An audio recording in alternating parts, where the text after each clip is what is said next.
Hi guys, welcome to Hot Celebrity Leads, a channel where South African celebrity news is served hot and fresh. There's fire between self-proclaimed Prophet Bushiri and Dr. Mbuyiseni Ndlovu. If you don't know who Prophet Bushiri is, he's a prophet from Malawi who was once based in South Africa. He had to flee the country after he allegedly scammed his congregation. And Dr. Mbuyiseni Ndlovu is a South African politician who recently visited Malawi. He got there and challenged Malawians to ask questions, including where and how does Prophet Bushiri gets his money. And that rubbed the prophet the wrong way. He went to social media to vent, and this is what he had to say.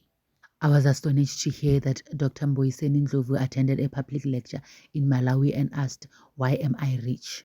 Seriously, why? How did I even come into your public political lecture?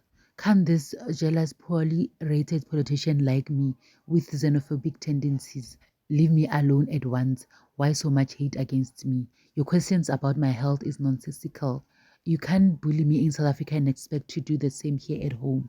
You can't advise Malawans to ask questions about my wealth. They are not naive. Is this the reason you betrayed your brother Julius Malem? Next time, focus on politics. To answer your questions, Malawans know why I am rich. I help the poor and create jobs. This past year alone, I created 5,000 jobs at my farm and the Goddess City project. And what about you in South Africa? Well, say we all know where you got your money. Anyway, guys, please share your thoughts down below. Do you think that the doctor was wrong to advise Malawans to question Bushiri's wealth? Please do share your thoughts down below and don't forget to subscribe, comment, share, and like this video. I love you.